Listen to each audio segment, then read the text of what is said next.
Hello, welcome back to PLSQL tutorial. In this tutorial, we are going to discuss about how to write a simple PLSQL program. Then we'll introduce you a couple of tools. How do you do that? Okay. So before going to dive into the uh, tools, let's try to understand a couple of concepts. A PLSQL program consists of blocks. So what you're seeing here is a fundamental, simple, basic block. A basic block will contain a declare, begin, exception, and end. Okay, so there are three sessions a block contains. One is declare, begin and end, and exception. Out of which declare and exception are optional, whereas begin and end is mandatory. That means if I write a PLSQL block, I must have an begin and end. So inside begin and end, what we do, we write our business logic. Okay, we declare some variable in the declare session. We use those variables inside this begin and end, and between begin and end we also declare another element called exception. Exception is nothing but if something gone wrong here in your begin execution, like basically let's say some SQL statement did not expected to do something. Okay, so in that case, if there's error condition or exceptional condition arises whenever we are executing an SQL statement, then it will directly go to the exception block, handle those errors, and then leave the block gracefully. So the execution will start from here and go all the way down. All right. So now it's time to let's take a look at a very basic PLSQL block. So the example of a block here I'm showing, I have declared two variables called bonus and employee ID. Then I initialize employee ID with 100, and then I select salary and then I multiply to by 0.1, and then whatever the value I got, I put it in bonus. So essentially I have a table called employees, and I fetch a data from employees table where the employee ID is 100. Okay, and then let's say that salary is 5,000. Then I multiply that one with 0.1, and then I store whatever value, that value in bonus, which is 500. And then I didn't have to go to exception because this is a normal SQL. I could execute this SQL and I could get a data whatever I expected. Right, I'm expecting one data and I got it. So therefore it's nothing to do with exception, and then let's go back and then end of the program. We will discuss a lot on exception in maybe in chapter 4 or chapter 5 in PLSQL, and then there are a lot of creative way that you can use exception to do a lot of creative things. All right, so now let's try to do some a live example. So by the way, in order to run this block, you can do in a different ways. Like you can just write in a text file and then execute that one on your SQL prompt. Okay, or else you can use a tool which is called SQL developer, and then write this in the SQL developer you can write this program in it.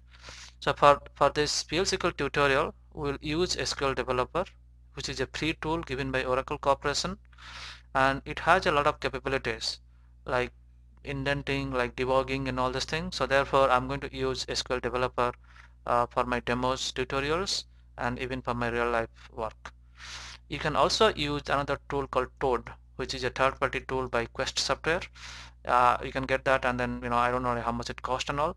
And so basically my point here is that there is no only one way to write the PLSQL program. Okay.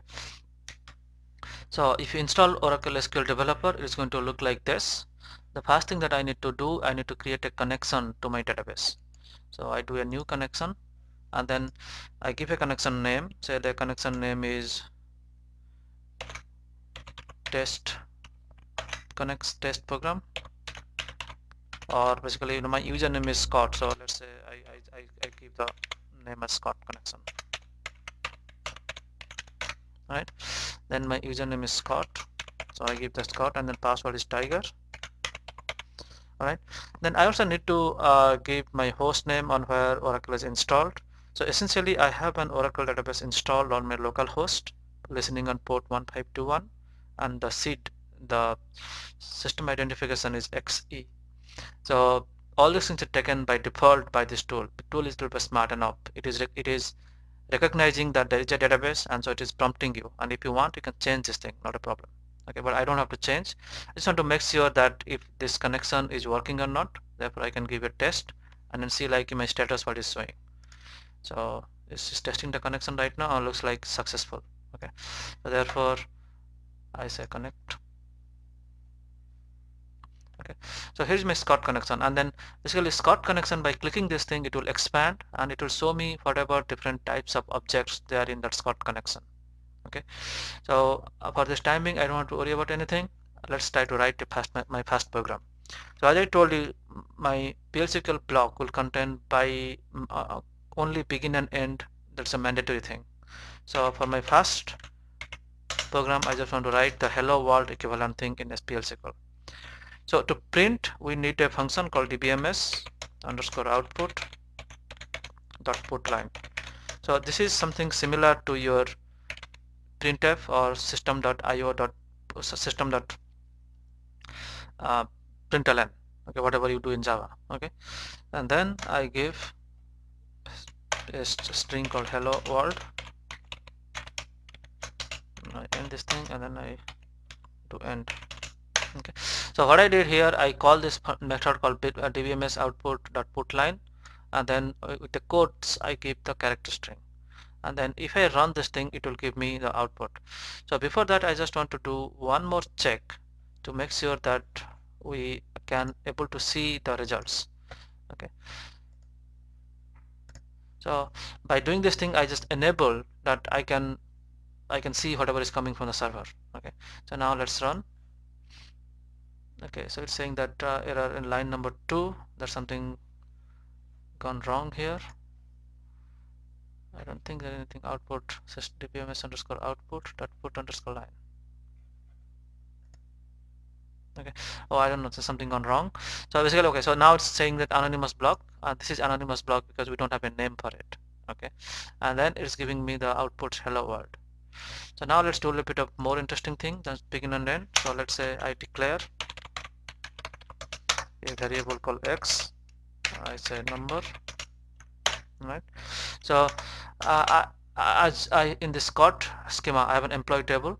So if I go to tables here in the left hand side, I can browse the employee table.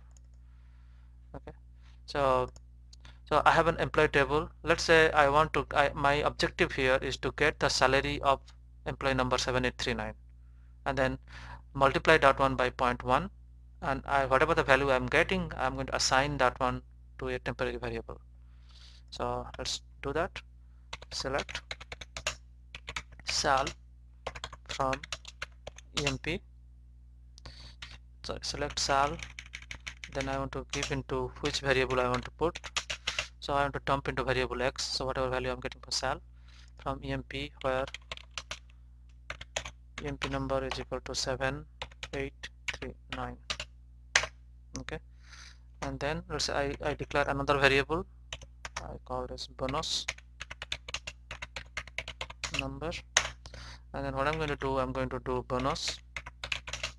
So this is equal to, whatever this thing, assignment operator is equal to x multiplied by 0.01. Okay, it's 10% of this, and then I'm going to print what is the value of bonus. Bonus is 2. Okay, so if I run this thing I should get so let me see what should I get. So for employee number 7839 the salary is 5000, so we should get 5000 into x, and then bonus will be 5000 multiplied by 0.01. So let's run this thing.